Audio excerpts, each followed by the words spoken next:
It's recording already. Well, now I have to cut the first part. That was a quick counter. Anyway, welcome everybody to a podcast episode discussing on how to kill a game and pivot successfully. Before we get into the content, I want to introduce the guests, the speakers on this podcast. So first we got Sophie Vo back on the podcast. Sophie, head of studio at Voodoo Berlin, also founder of Rise and Play, a knowledge-sharing platform for leaders in the game industry. Sophie, welcome back. All right, and then Niklas Herriger, also back on the podcast. Okay. And you're based out of San Francisco. You're coaching startup CEOs, CTOs, co-founders, tech leads, executives, investors, both in the US and Europe. You founded before you started coaching, you founded Gondola, that was then acquired by Tilting Point in 2019. So that's your painful experience with gaming industry. Welcome back, Niklas. It was a lovely experience, but thanks for having me. Yes. It was a painful. Let's be honest. Founding journeys are always painful. So today they have to be. That's the nature of the game. They don't have to be, but sadly they are. But the topic of the day, as I said, like killing. And for those who, most of you don't know me, so I'll just introduce myself. Mishka Katkoff, CEO of Savage Game Studios, founder of Deconstructor of Fun, which is also a knowledge-sharing platform with an entertainment twist nowadays. I don't know why, but I just like to say it. Anyways, so the topic is very important and something that I unfortunately have experience with, and you have a lot of experience with. So I don't know how we're going to structure it, but I wanted to hear Sophie's story first of your experience of killing a game and kind of like, how do you see this? Yeah, it's actually a great timing that we are having this talk, because I was thinking of writing about it, which takes much more time. So it's actually better to talk about it, and it's recent. Because 2 years ago, when I was talking about building the studio, starting our own game, I think also we went public with our game. Well, surprise, surprise, we killed it as well, and we are not continuing the game we were working on and talking about last year. And so it's the perfect timing, starting this year, to also talk about it. So yeah, about the killing of the game, I think there are several elements to it I can share. So we were working on our merge game, Plantopia, and maybe looking back now, thinking of this game, it has been more of the first project that bonded and created the team. Maybe that's more the way I look at it now. And we we formed a lot, our team on it. We took an opportunity in the market when it made sense. So much game were not like that saturated as it is today.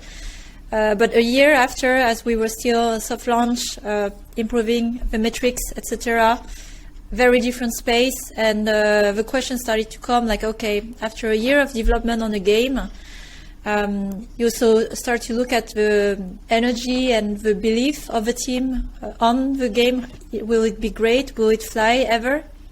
And the context of the market. There are these different questions that come into the mind when you start to ask yourself, especially as the lead of the team of the studio, is this how we are spending our time at best? And I think this is really the key point. When you start to ask yourself these questions, of course, there are signals of the market, but some projects, can go on for years, and you can just persist, and over iteration and iteration pivot and so on, you break through, and we have seen that. But in the end, it's more a personal question as a team, and as the lead of the team, is like, do you have the stamina for it? Do you have a belief? And do you believe that this is where you should spend your time now with the context it is for your team and the market? And that's the place we found ourselves.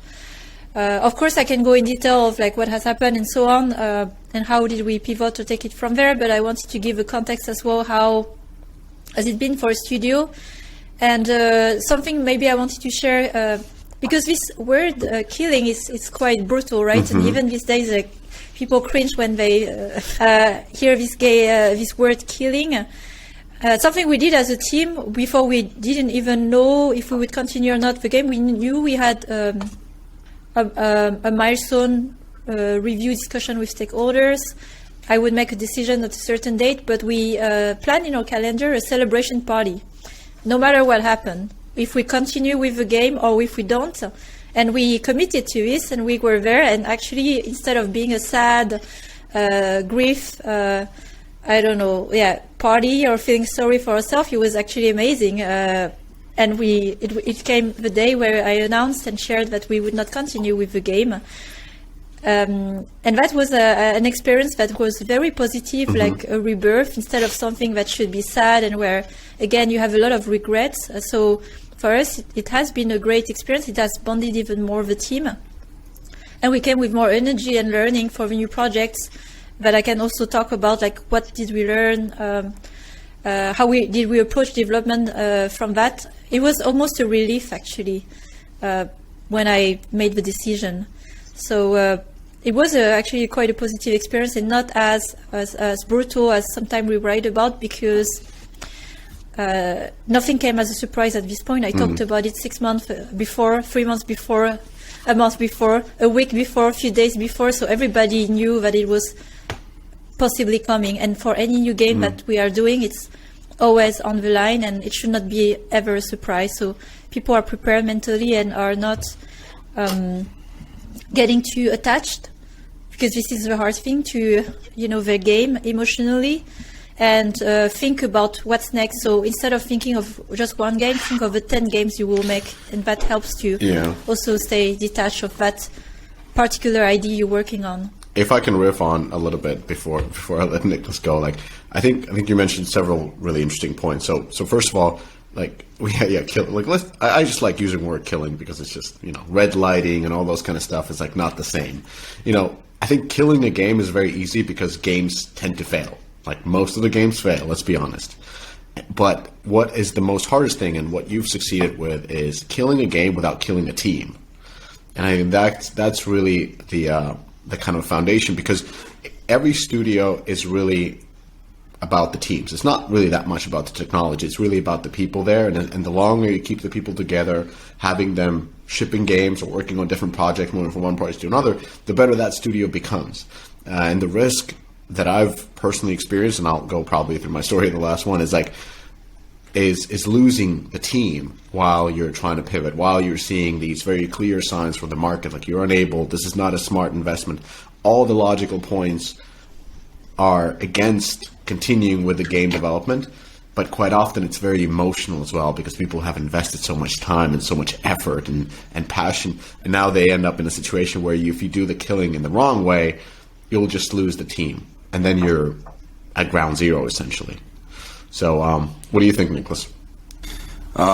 Lots of interesting thoughts here. A couple of those I want to comment on. So first of all, I think the term killing is somewhat brutal. I think the reason it has established itself is because it is supposed to emphasize that this is like, we're not leaving like the back doors open or something. We are making the decision to actually move on from this game, from this project, from whatever it is that we're working on, rather than, we're putting it on the back burner and all of that. I think killing says that, okay, we're shifting our focus once and for all onto something else, and we're moving on from this. So yes, killing might sound brutal, but I think it's necessary. Another thing you both talked about that I can very much relate to is the attachment. It's just like this old dilemma, right? So first of all, whether you're a founder of a company or whether you're, part of a very motivated team, you really work yourself up, right? You immerse yourself in this project, in this game, whatever it is that you're building. You bring a lot of passion to the table. You're trying to incite passion in the people that work with you and for you. And this is all necessary in order to fuel the development and to really go after something. And then when you're getting to the point that you're realizing that this is not working the way it was supposed to work, and I think, as a side note here, we should probably talk about, whether it is advisable, to set success metrics before you embark on a journey, rather than, trying to figure this out along the way, which is a mistake that I've been guilty of several times in the past. So you have all of this passion, and then all of a sudden, you have to stop it, you have to kill the game, and you have to move on. And as you said, Mishka, how do you do that without really demotivating everybody that was so passionately working on this, right? Like how do you get them that engaged or even more engaged for the next project? I think that's a big challenge, and why I certainly do not have as much game development experience as you guys have from this, last company that I founded and ran. We also had several pivots. One was particularly brutal because we set out to evangelize the idea of dynamic pricing for the games industry, and we were actually quite successful at evangelizing it because we became very attached, to this term, and we became known for it. And a couple of years down the road, we realized that the term in itself was tainted, that it would scare product managers, that the idea of, doing price discrimination in a game, whether it, worked mathematically or not, we had all the proof, but it would scare people. So we really pumped something up just to abandon it later and then pivot to something else. And that was really hard. And in retrospect, I can say, because it was so hard and because we were so passionate about it, because we wanted to persevere on all of these things, we pivoted too late. We should have done this earlier, because it at some point wasn't a surprise, like the metrics were very clear and we were getting the same feedback over and over and over, but we didn't engage in the pattern recognition because we were so attached to what we had built, and that made it really difficult.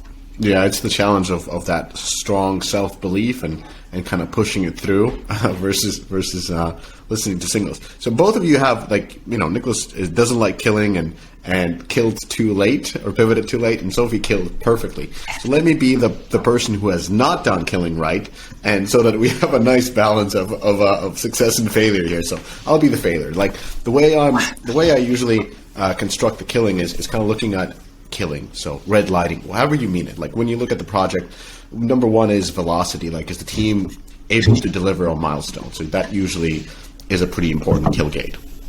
The second kill gate that may arise is from the market, like Sophie mentioned. There's new competitors, there's disruption or a fundamental shift in the market, like, I don't know, like if you build strategy games and Clash Royale appears and now nobody plays Build and Battle, that type of stuff. Or just simply you're in the market and you're not able to reach your CPI goals, you're not able to reach your retention goals, you're just not able to make the LTV versus customer acquisition formula work. So that's, of course, a killing. What Sophie also mentioned was the conviction part. This is something that every studio that I've been at, I like to do the questionnaire that essentially gauges the conviction on either quarterly or even monthly basis. And that is really like how eager the team is to defend their game. Because if they are not, eager to defend what they're doing, that means we're done. Like nobody's manning the station. So let's move on. And then the final one, which is equally as important, is management or funding. So if you don't, if you're running out of funds, or if there's a new management or the existing management simply doesn't believe in the direction or in the strategy that was set either by previous management or a couple of years ago when the market was different, then that's a kill gate as well. And I think those are kind of the four ones that I tend to look. So velocity, market, conviction, and management / funding. Now, let me talk about a bad killing experience. So, I was a head of studio and I killed a game that was just stalling. Like it was just poor development. It was just not going well. That's fine. Everybody was tired of it. Nobody liked it, and it was a nice mercy kill. I came in kind of as a new person to the project and was able to say like, hey, the emperor doesn't have any clothes, and the game was done. So out of the ashes of that team came in another team, and the junior.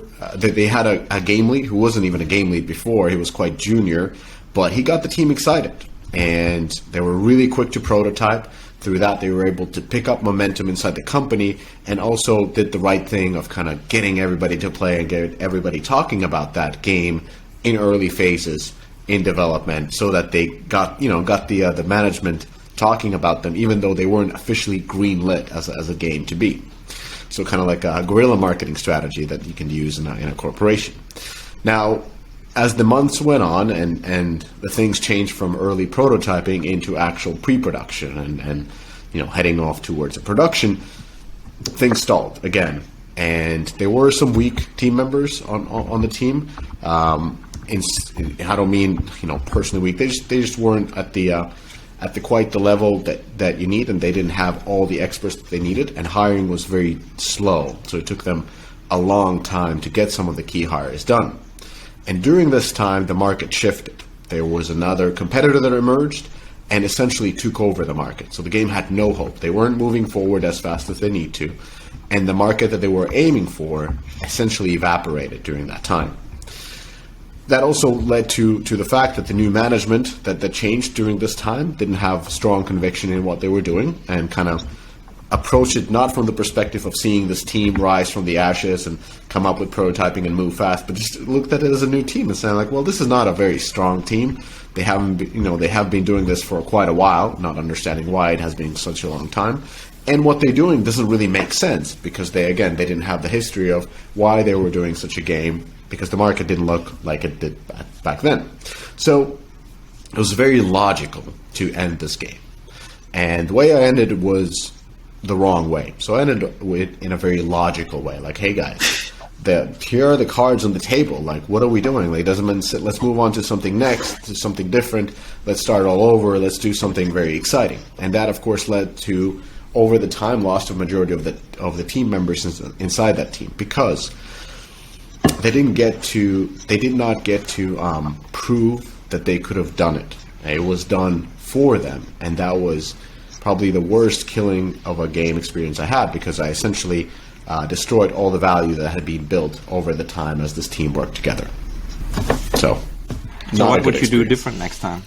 So what I would do different is what Sophie was talking about. So one thing is important is creating a structure of a very clear milestone gates so that there are very clear deliverables that are discussed in advance. The second part is, so that would have been one. That's easy. That's not a big thing. The second part was defending the team, even though it wasn't logical, because I did not quite comprehend how dangerous it is to kill a game for the team and just thinking that they will move on something bigger and better, when in fact, from their perspective, it felt that they don't have the ownership of what they're working on because a game can be killed underneath them based on words. So the things that to be differently is explain this to the management to make them understand that I'm not stupid, I can see it, the same things, but the value of the team is more important than saving a couple of months because we won't save any months if we lose half of the team. We won't have a team to pivot to another project. So I would have rather had a stronger focus on how can we validate what is being done makes sense. Like, yes, logically it might not make sense, but hey, maybe it could.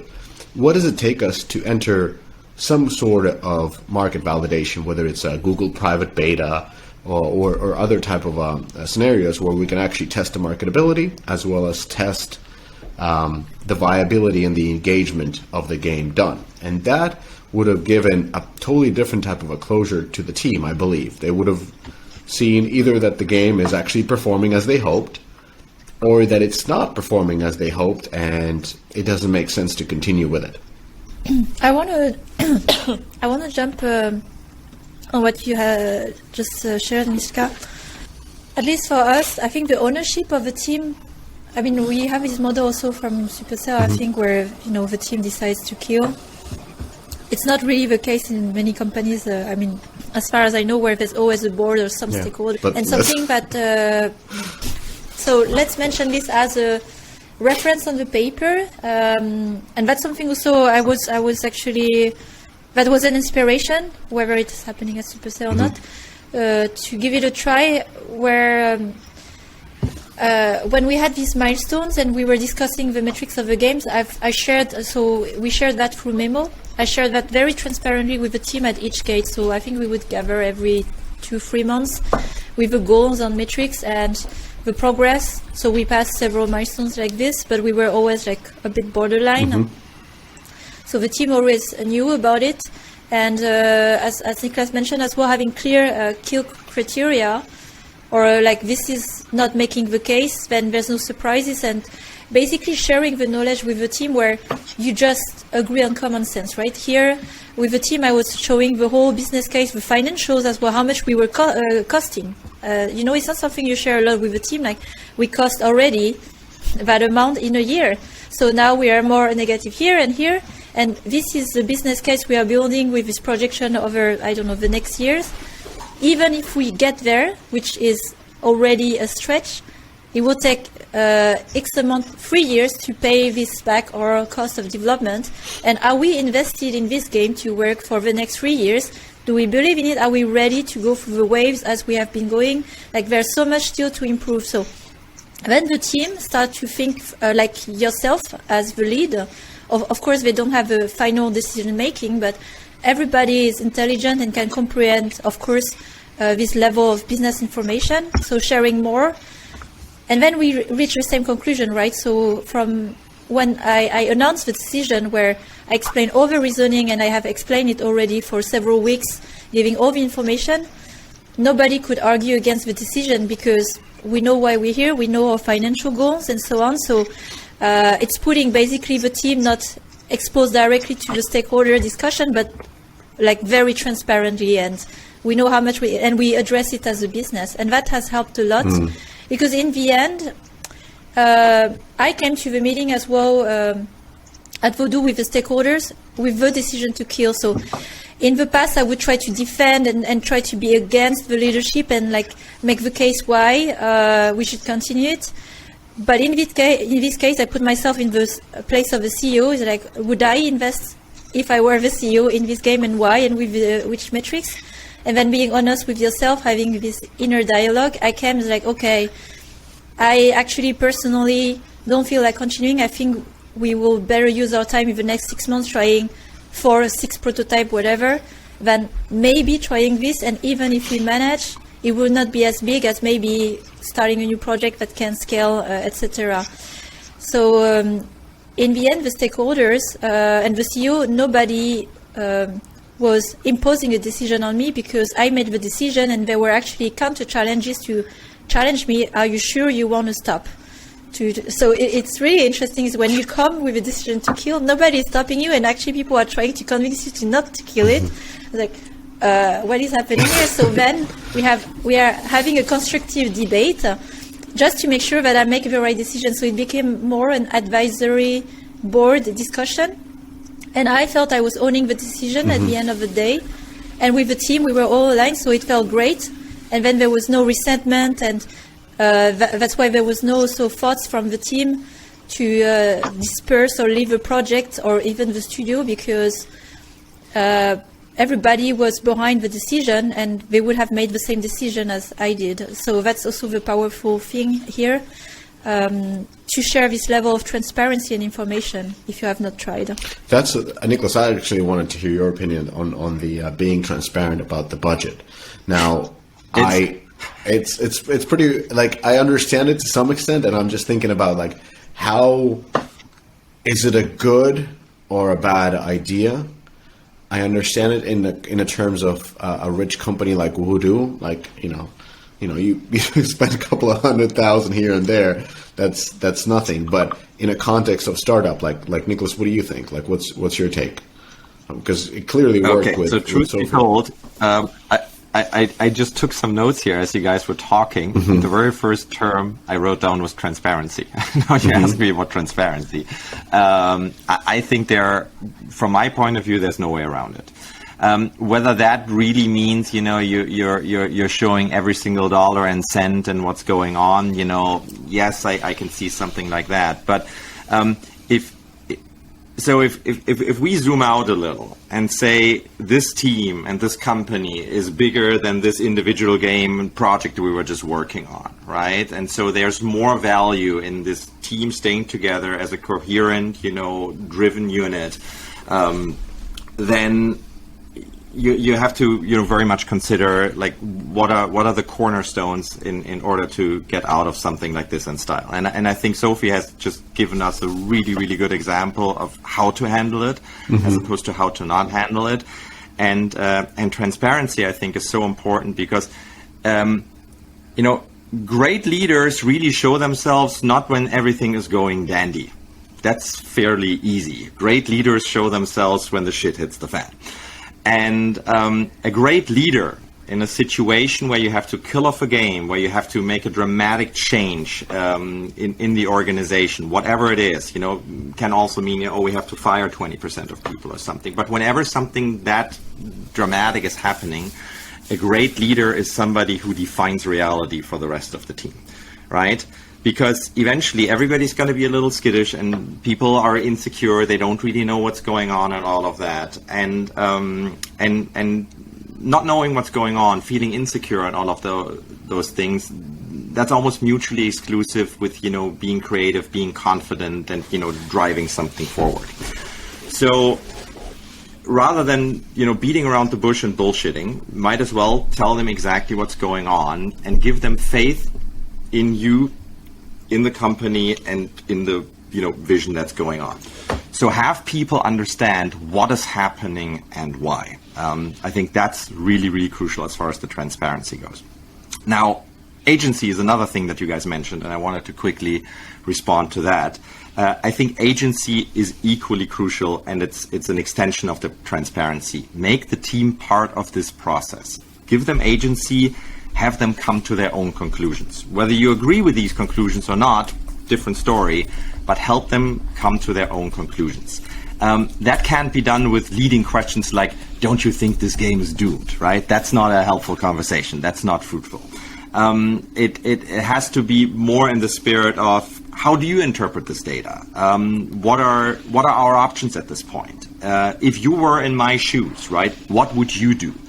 And even if there are a lot of different opinions, it's much better to get them out in the open and discuss them, rather than to just overrule these guys, not give these guys a voice, and just say, hey, this is what is it, you know, no questions asked, you know, starting next Monday, we're going to be working on something else. That's not a great way to, you know, keep a team together and keep people motivated. So that's the agency part that I think is crucial.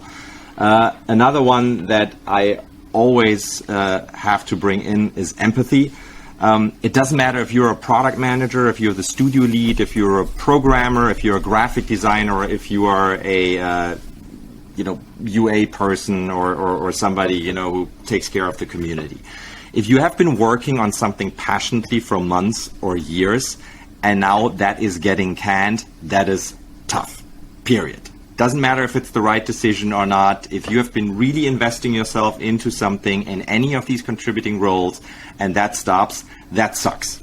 And I think it's helpful to acknowledge that. And it's helpful to tell the graphic designers, you know, guys, I know you've created all of these characters and all of this great art, and now it's all gonna, you know, never really be published. And you guys poured yourself into this, and I know this is really hard, and I'm sorry. It doesn't cost you anything, and it makes them feel heard and understood, and that goes a really long way when it comes to, hey, how about you guys create a couple of new monsters for our next prototype here, you know, and in order to dilute the feeling of, yeah, why am I going to pour myself into this again just for all of that to go away 6 months later?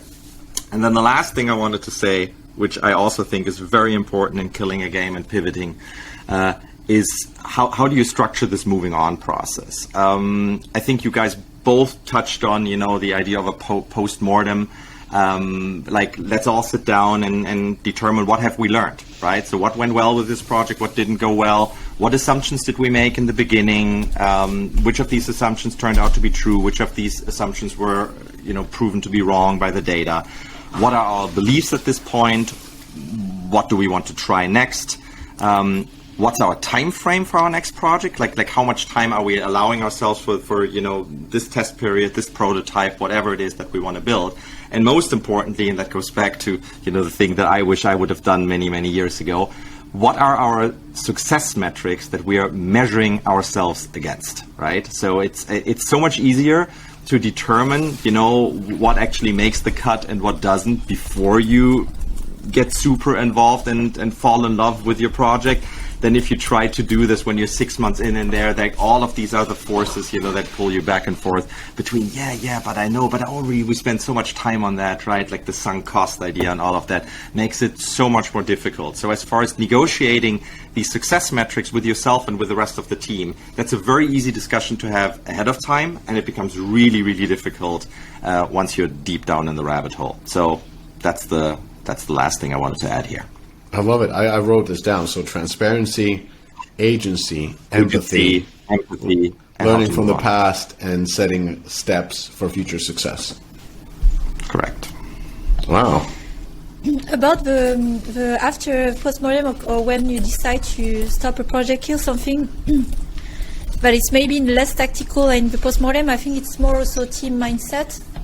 I see this tendency I've seen also in my career quite a lot when we decide to stop a project. We have, of course, because it's an ego thing where you have invested a lot in a game and you want to believe it's the best game in the world and etc.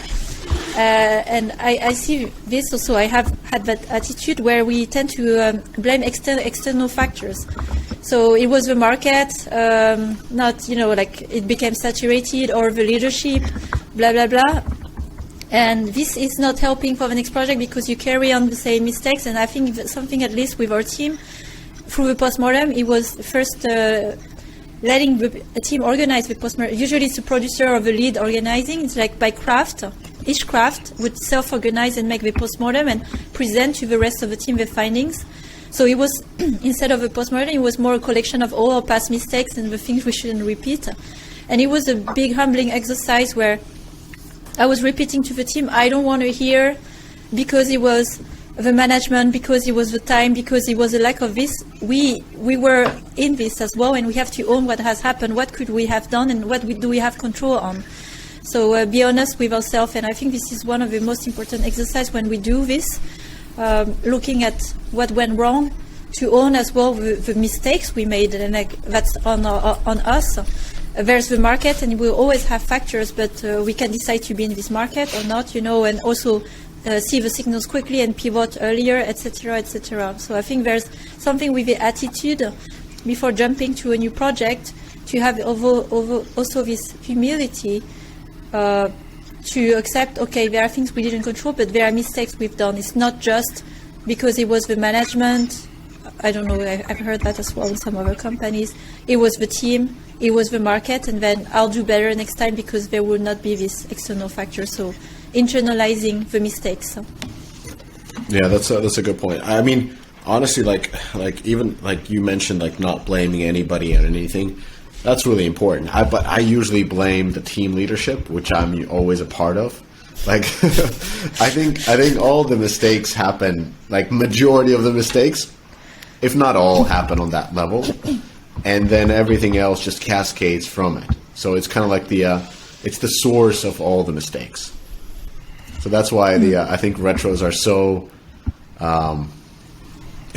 difficult, because in the end it's like, it's your mistake. Like everything that happened, whether you could say it's management, but it's really your communication towards the management.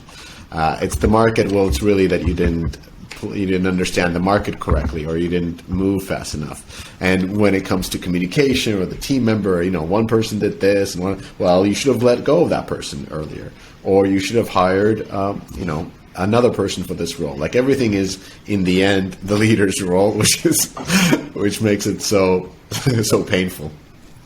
So yeah, there's something definitely with the pride of a team that is touched when you have to stop a project, right? And it's like Niklas mentioned, like empathy.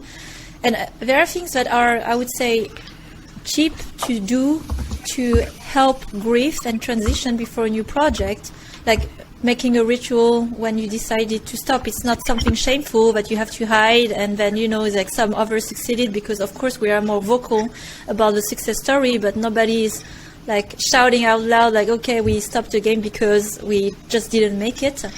But creating more rituals around it, as for example for us, for Plantopia, what we did that actually was so meaningful for the team but cost really nothing for us as a studio and budget, printing an art book. Like we did that with all the art, and we just distributed it actually the beginning of the year. It's a few €100, and it's nothing, but it means so much because you spend a year. Yeah, and then it's like we were like going through the pages, and it's like, wow, we've done so much, and we went through the whole cycle. We started something, we soft launched it, we scaled it, we did live ops, and then we did the 360. And there's always a way to look at things, from the bright side, and instead of thinking, oh, we didn't make it, we went through the whole cycle, but very quickly in a year. And not so many studio and team together can go through this. So that was another way to look at it. So there's always a reframing you can do in your mind, because it's always about perspective and perception. And as a leader, you can create the narrative you want to tell about what has happened, That's why the word killing can be brutal and it can be seen as a failure. But there are so many stories you can tell about what it means for you as a leader or as a studio.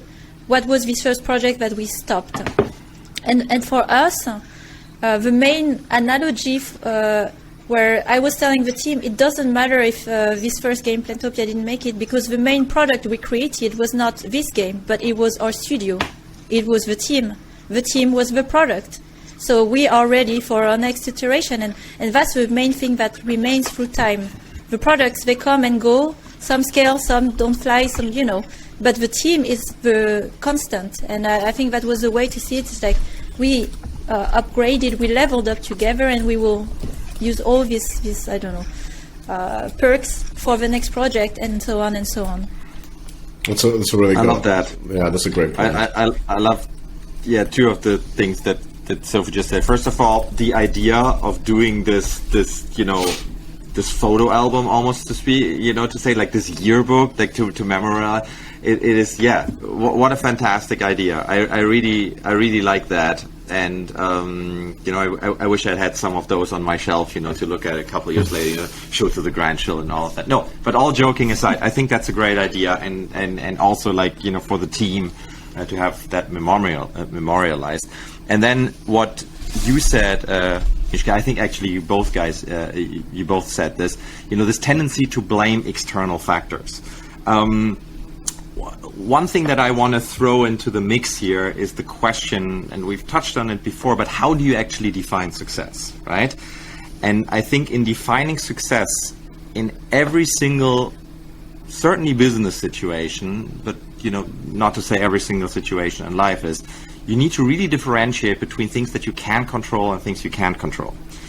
And if you actually focus on that, it is staggering how many things that could define your success you actually do not control. Do you control the market of the players out there? Even if you have like kick-ass UA and you think you hacked it and all that, do you control if people actually download your game, and if they do, for how long they play? And if they play for a while, if they actually spend? No, you don't. Not at all, right? So while that is very important, because eventually we all need to make money, and this needs to be worthwhile, going back to what Sophie said, the team is the product as opposed to an individual project or an individual game. I think that's very, very important. So differentiating here between the things you can and can't control, subjecting yourself and the feeling of success exclusively to results like what's our revenue, what's our chart position, what's the number of DAU, what is our D30 retention rate, and all of that's very, very fragile. And I think it also goes back to blaming external factors, because hey, there's nothing I could do about those. So if you do this exclusively, you will almost certainly create disappointments for your team, which then discourages your team, and which, from a business point of view, is not a good decision, because the big assets that we have in the game industry is the people we have working on a game and for a company.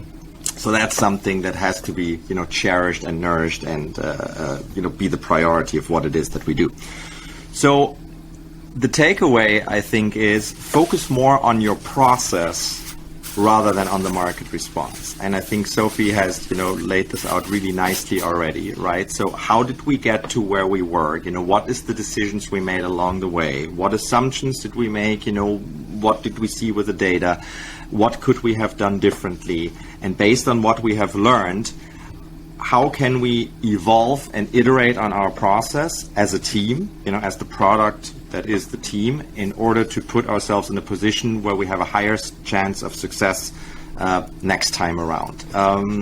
Supercell has been mentioned here before. I think they have a very specific way of going about this, also celebrating the killing of the game and all of this. But I think they have understood early on that in order to, nobody has hacked the ultimate formula how to be guaranteed to make a successful free-to-play or console or whatever game yet. If that was the case, we would have seen it by now. So your best advice, if you really focus on the process of game development and all of these different factors that are involved, in order to improve your chances of success. And going back to what I said just a minute ago, let those improvements in the process and the understanding of the process and what elements of this process you control and how you can iterate on those. Let those be a big part of the success metrics that you subject yourself and the team to, as opposed to just what the market response eventually will be, because there's very little control you have over that. Yeah, I wanted to kind of switch gears and talk about the successful pivot, because we've been talking about killing for half an hour. So Sophie, I'm very and as well as Niklas, I'm very interested in hear how you guys pivoted successfully, because I when I think about like my successful pivot, I clearly remember I was running a studio, and this is a short pivot. We were making a game, and then a certain Supercell game came that was very similar, but 1,000 times better. And I remember it came into soft launch, and then we just downloaded that game, and the full day we just played that game like nonstop. And then the next day we had a meeting, and we're like, we need to pivot. Like, this is miles better. This is same, but just a lot better. Which of the very well-known Supercell games this one was? This was Brawl Stars. When it came into soft launch. Yeah, we played it nonstop, and we kind of like tried to find some holes, and yeah, there were some holes, but we were like, this is we're kind of the same, but worse. so and maybe that was also like the transparency and everything was so easy because everybody just understood it. We played it 8 hours straight, and we didn't have to have a like should we or could, like it was just a very straightforward. Everybody went to the kitchen, we sat down, and I was like, I think we should pivot, and everybody's like, I think so too. And that's it. So very successful pivot, but I had nothing to do with it. So thanks for Supercell for making a very successful pivot by just pushing us out. But Sophie, like, how are you approaching the pivot? Yeah, so here by pivot we talk about like after you decide to stop or whatever you're doing to go to the next thing, right?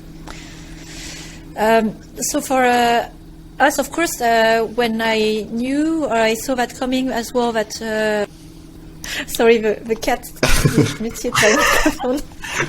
I know it is not possible, but actually she did. Sorry. She just put her paw on it. Yeah. When I decided to stop actually Plantopia, I had, to be honest, zero idea of what we would do next. So I was thinking, first, we need to close this game properly because we had players, we had revenues and so on. So it would keep us busy. So it was kind of a slow transition, like, okay, we decide to stop now, but we are not stopping tomorrow. Let's work still on it a few weeks, make the plan of how we close it. So it kept people busy to just accept and grieve, because this is part of a process. When we say kill or there's a death of something, a loss of something, we have to accept. And sometimes management, they say, okay, when can you start next? Like, we are not robots. It's not possible. You have to grieve and give the time for people to accept the news, move on. So we used the weeks where we were closing the game, wrapping things up, making Postmortem. It was few weeks, and it was a good time to just process, and for me to also figure out what to do next and share a plan. There was also something else that forced holidays. I said, I'm going to take 2 weeks off. I encourage everybody to do the same, because I don't know when our next holidays will be like the good timing. So of course everybody did. And so we had 2 weeks off to just digest. And it's like, that's what I like at Vodou, the trust also that they give me to organize our time. We're not saving anything to just jump on the next train quickly without the learning, processing what the mistakes we've done. So actually a month happened before we started something new. And then the pivot, so from an energy of death, where like, okay, we stop something, we are not very inspired, then I like to go with something very different from how we've been working together to create the energy, the momentum again. So we went with opposite of what we were doing. So we were looking, okay, it took us between development and soft launch a year with Plantopia. look at how CPI has evolved. That was the main findings, like, let's not have this happening again. So we said, let's go for quick projects. And instead of like going for this 3-4 months production, actually that was the time of production we had for Plantopia, we said like 2 months. Let's release something quickly in 2 months. So very short time frame. So then it's a different exercise for the team, and it's using all the things we have done before, but in a new framework. And also different type of games, so different box. So we moved away a bit more from casual to go more in what we've seen has been working, smaller projects that we can build piece by piece, what we call hybrid casual, and then scale it progressively. So it's not here to talk about the product part, but more let's change, I would say, the mindset of what we've been doing. So then it renewed energy and motivation and inspired creatively people. So that was really interesting as well. Instead of saying, let's do another merge game that has a different theme, that would have not been so inspiring. And actually, all this energy was put into this new framework. And instead of going for one game we all invest in, I divided the team in 2 teams, and we would build more a game factory instead of focusing on one game. So again, focusing more on our system as a studio and as a team. So what we are building next is not the next game, but it's more our system to launch a prototype and test quickly 10 games for next year, for example. So we build a base project, which was very exciting for developers. How do we templates of art, templates of UI, etc., so we can build games quickly and test. So it was really changing strategy, and also taking all the learnings of what we have had that make the team really excited of ongoing there. And they were not so attached anymore into let's make a big casual game that looks polished, and like, oh, let's make something that look hyper casual and maybe not so nice quality-wise. I didn't have any of this comment because everybody is focused on the process and system. So that's how we pivoted, and I'm surprised myself how well it turned out, because we would have started this way. I would have a team behind, because they would be really skeptical about, oh, it looks like a hyper-casual game. When you went through the mistakes and you know how hard it is, nobody was arguing this time, let's make a game faster, let's be more hacky, pragmatic on using existing assets and put it together and test ideas quickly. But we had to go through the kill of working and struggling on a game for a year, so everybody would be committed to now working this way. So that's what I meant as well by the iteration of the team. It's part of the process to kill a game. And would I do this differently? I would just kill a game earlier, actually, if I were in the studio with a new team, because it's just part of the evolution. And not to be attached too much to the first game, because it's not about the first game in the end. It's about how, as a team, you work and more effectively and do what makes sense. But you always have resistance at the start, and people need to learn with their own mistakes. That's just human. So can you tell about your pivoting experience? Yeah, because this is awesome. First of all, thumbs up for Sophie, like for what she just described, and how they emerged from the situation. I think this is there are a lot of different ways to skin a cat, but I think this is awesome. I mean, for me, this sounds like close to the ideal. The spirit of, we're not building the next game, but we're building a system. I actually wrote this down here. Like, we're building a system that will allow us to build and test the next 10 games in a year, right? This sums up in a sentence what I was trying to say in 10 sentences before, right? You focused on your process, right? Like, so what have we learned, and and where do we take this? And also, as Sophie said, while we all want to believe this, we have this magic idea, whether you're an author that writes the book or you make a game or whatever, so you always have this idea, this is like, super secret, it's going to take off. And rarely ever does that happen, right? It's the evolutionary process, and it's like all the iterations, and that's what's going on. Another thing that Sophie just said that I think is important is this grieving period, right? This like, okay, so if we killed it on Friday, we can't come back on Monday and just start and build something awesome here. This is just not going to happen. I think that's very much the idea of you need to slow down in order to speed up, right? You need to really take your foot off the gas, let everybody calm down, also, get a little bit of distance to, what has happened, so that you get a different perspective, allow yourself to zoom out, the old thing with the forest and the trees. And so some kind of a grieving period where you say, hey, so this just happened, let's all slow down. We are not really jumping into the next project right away. We're not even really discussing yet what the next project is going to be. I think that is a very good business decision. And then last thing I wanted to say, and this is something that you said earlier, Mishka, is you said I always have this tendency, if something goes wrong, to blame the team leadership, which I'm usually part of, right? So essentially, things tank. Look at me, yeah, I'm so sorry, I screwed up. I'm the source of all the bad, or we are the source of all the bad.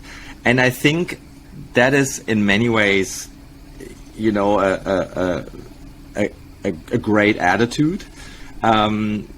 Because the good thing is that you're really trying to shield your team, from the criticism and all of that, and you say, hey, I'm the single throat to choke here, and eventually, this was my decision, and so I should be blamed. That's the good part. The downside is, and I've seen this several times in my work recently, if you overdo this, and that goes back to the grieving. So if you overdo this, oh yeah, all blame is on me, you prevent people from assuming responsibility for what happened, right? Like you prevent people from going through the process of actually reflecting on, so what could I have done differently? How did I contribute to whatever the result was? And that is something that I think is very important in order for team members to grow based on a setback. And we all know, the biggest growth always happens when things, or after things go wrong. So be careful in assuming all the responsibility. I'm not suggesting to do the opposite and just blame, oh yeah, Joey and Nancy and Peter did all of these things wrong. But maybe just talk about, hey, this is why I assume responsibility, what I definitely, didn't do wrong. But don't say just, with a broad brush, this is all on me. Let people come to their own conclusions and let them assume responsibility for whatever they want to assume responsibility for. Yeah, I mean, I quite often tend to say that, but in maybe in a leadership setting rather, because I want to have the culture of people not blaming the team members. I really don't like that, and it's very easy to go into the negativity because, oh, Joey, oh, Nancy, oh, she sucks, oh, he sucks, oh, we need better this, oh, we need better that. And it's just like, that's a spiral that never leads anywhere. So it's more like, it's just, and it's such a cop-off from what you're doing to blame either your own team members or the team members of somebody else. The same thing as blaming management. Now, I know there's crazy management and so forth, but it's just not productive because you can't do anything about it, or blaming the market. It's like, well, it is what it is. So you kind of have to move on. But I want to challenge one thing. I finally found something that I disagree with the two of you. You said take a time off, don't jump on to the next one. In my experience, jumping to the next one has been invigorating, and it's been exciting, and it's been like the prototyping is the best part, concepting is the best part of game development, and kind of having this lull, maybe it's just me personally, but having this lull in between of killing a game and be like, you know what, I need to go and look at the lake for a while. Personally, that doesn't work for me. Like I'm the type of guy who gets knocked out and be like, I want a next fight tomorrow. Like I'm sure we can get this done. So that's where I kind of disagree. And in my experience, I've had good experiences with not taking the break, but just kind of like rolling over to the next one. I don't know. Like have you had negative experiences with that, or is it just like you've had positive experiences with taking a break? I'm not saying taking a break is a wrong thing, but I'm just saying, like, not taking a break, I haven't seen it to be a negative thing. I can comment. I can. Okay, thanks. For me, there are two factors why I cannot jump immediately. So first, I think it's more, I check the pulse of the team and I see fatigue. So there's nothing we can, I don't want to push them. And it's more like a long marathon or long-term thinking. It's not because I have energy, but I understand what you're saying, because I could technically jump quickly from. Usually, as elites, we always have this stamina because we have to, so we never rest, right? But that's not the case of everyone, and I've seen by experience as well people who just stretch for too long and too far, and either they just, snap, so they just jump off the boat completely because it's just too much, or then they are gone for a longer time at undesired time. So actually forcing to rest is, for me, a good thing for the team, especially this fatigue where we try to pass several milestones and always this roller coaster. Do we pass or do we kill? And more for me personally as a lead, I have no clarity or no vision of what I want to do next. So I would not feel comfortable or confident to jump on something to just get busy. So that's more my way as well, where I need distance and take a step back. So holidays, time off is not really time off for me. I say time off, but we all know these things. As long as your brain is functioning, you're not really, so it's time away from the computer. But in the end, it's more thinking what's next. And that's how I came up more with the system of Game Factory, because I took this distance, but otherwise I would have just jumped on the next game. So that depends as well. I think it's dependent on your style, but for me, I wouldn't see it any other way. Yeah, I just mentioned it wasn't that I come in with the next idea. I just like to kick off ideation right away, at the same time as you're doing Postmortem almost. I just I don't know, maybe it's my insecurities or whatnot. I just want to be on to the next one. Let's move on. Let's learn from this one and let's have fun. Let's get back into the birth of a project, because I've just seen so many games come from ashes and pivots that ended up succeeding without a break, and that kind of stayed with me. It's just move forward, let's drop everything and kick it off. It's like restarting a picture or a painting. Niklas? I have a lot of empathy for the urge to jump right back in, because who really wants to bathe in the sorrow of something that just went wrong? How much fun is it to commiserate? It's 2 weeks. We're not allowed to do anything, for a couple of weeks and all that.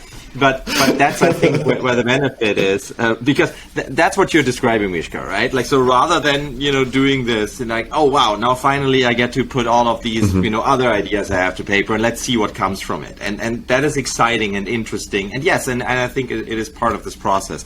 So I think it makes a lot of sense. What makes at least as much sense as what Sophie just said, where taking a break, as you just said, as long as your brain is still wired and all that, you're not really taking a break, but at least you're taking a break, trying to take a break from the computer, from that discussion, all of that, because there is just a lot of benefit in your own processing from the passage of time, right? That doesn't mean you don't have to do anything. And I think we also have to differentiate here between what does jumping right back in mean, right? Yeah. Is it forbidden to tinker around with ideas, and to create something and to think about? No, absolutely not, especially if that helps you process, right? For the one guy, this is what helps you process, and the other guy, goes and joins a pottery class for 3 days, and this is how I process. The next guy goes on a run or, sits at the lake. But I think processing is important, and then I think it's just it's crucial not to have this idea. It's okay, now that we've wasted these 6 months and all of that money on working on this and this and this, and this just failed, we have to make up for that and jump back right in and do all of these things. That, I think, where it's really important to focus on. You need to slow down in order to speed up afterwards. And you need people to give people a chance to process themselves, come to their own conclusions, do their own grieving, and also assume responsibility, and then just see what comes from that. And I think there's a big opportunity, when you go through this valley in coming up with stuff that has a lot of potential to eventually succeed. And I think this is also what you're saying, Mishka, where you say, like, I've seen so many great, successful games, coming from the ashes and from a pivot, and then all of a sudden it worked. But I think that's a big part of it. Yeah. I think it's not advisable, to kill something on a Friday and on Monday say, okay, this is what we're going to do next, and here's the schedule for the next 6 months. I think that's a recipe for failure. Maybe we're picturing it in a different way. So what my ideation means is just like all the processes are off. There's no dailies. There's no nothing. Like you can work in any team, start with at any time. Like let's go through ideas. But every day is a Friday at Google, right? You can do whatever you want. It's Fridays at Google. It's Fridays at Google for a month. Yeah, that's awesome. So that's what I meant. I didn't mean like, hey, here's a new plan. Here's the new, log into Jira. I got tickets for everybody. So let's start cramming in. The sprint is already going. New Slack channel created. Let's go. No, what I meant more like all the processes or the daily stuff is gone. Let's just go into a mode of like, let's play games together. That's the fantastic opportunity, right? And this is where we can all slow down because there are no more daily chores. I think we're talking about the same thing. There's like, wow, we don't have to do live ops anymore. Screw these stupid campaigns, right? Yeah, exactly. Let's think about something new, and then people will actually have a lot of ideas and they can work together. All right. I love how the cat walks through. Sophie's cat is getting anxious because we're over time. So let's go through like the final stuff. Like, I wanted to just ask, like, what did you learn during this chat? Actually, I'm curious because I can just kick it off. I personally truly enjoyed talking to the two of you. Great notions. Like Sophie, your experience is fantastic, and Niklas, the way you kind of like summarize everything with the transparency, agency, empathy, learnings from the past, setting steps forward, so forth. That's fantastic. And kind of like the key learning, if I have to pick only one from today, was what Sophie was talking about, the transparency. I think that's not actually transparency. I'm not a fan of transparency. I'm a fan of clarity, not transparency. But what I love is the way you explain how you took the team on your level, and you're also yourself on the level of a CEO. That shows a lot of empathy, and that shows just fantastic approach to communication. Because after that, everybody sees eye to eye because you kind of lifted everybody to the same level. So that was a fantastic point, and I may or may not take on that advice. I will. Let's be honest. Anyways, did you guys? What were the sort of points that you took away? You want to go first, Sophie? No. Niklas, go. All right. Go ahead.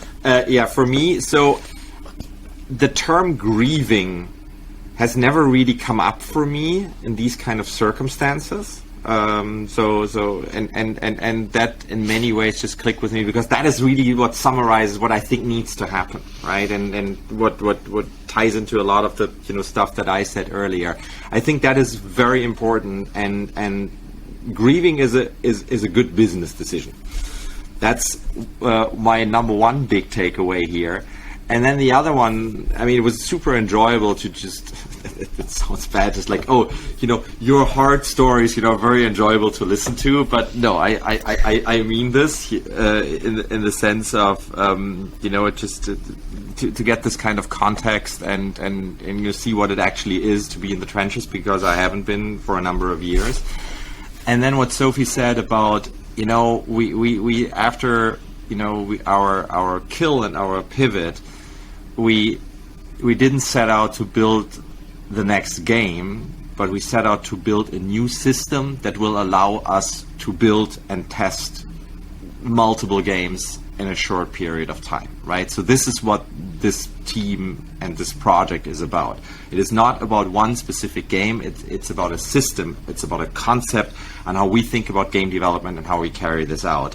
And that, as a conclusion of the Plantopia story and what happened, I think is awesome, right? So definitely big takeaway for me.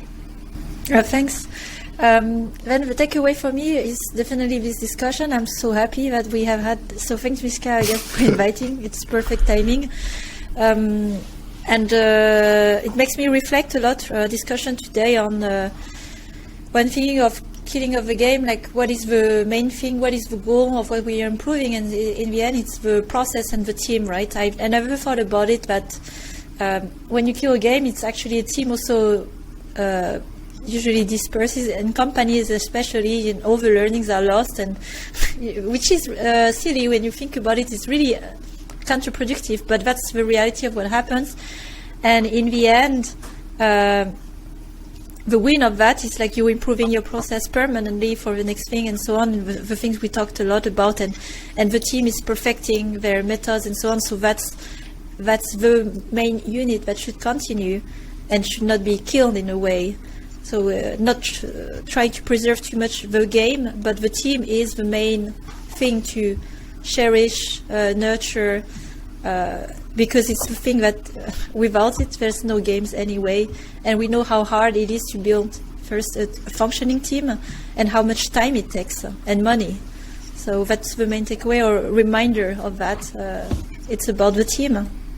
Yeah, I'm gonna go as far as to say like the team is that's the golden asset. To get it back to business and out of schmoozy other kind of discussions to all the managers and CEOs out there, think about what really makes your company run and what you need in order to crank out your products. And it's like if you don't have a team and a coherent team, you essentially have nothing. And as Sophie just said, it is so unfortunate and also so expensive. If you had a team that came together, that worked well together, that had all of these shared experiences and learnings, and then afterwards it disperses. So all of these things that you have invested in time and money, you don't get to see it through and rake in all the benefits down the road. So you should do everything in your power that you can in order to keep these guys happy and on board and motivated. And sounds like you're doing this really, really well, Sophie. So I want to see where you guys go. Yeah. Thanks. Well, on that note, let's finish up this podcast, and in the next podcast, we're going to talk about how to build a great team. I think that would be something that I really want to hear, how Sophie has done it, and also Niklas, your experiences on that point as well. So thank you so much for joining, and thanks everybody for listening. In the description below, you can connect with Sophie, you can connect with Niklas. Both of them are professional coaches. Sophie, you're like a part-time coach. Yeah. Let's say this for now. Yeah. And get much deeper conversations with the two of them. So thank you again for joining, and thank you again for listening. We're out. Thanks.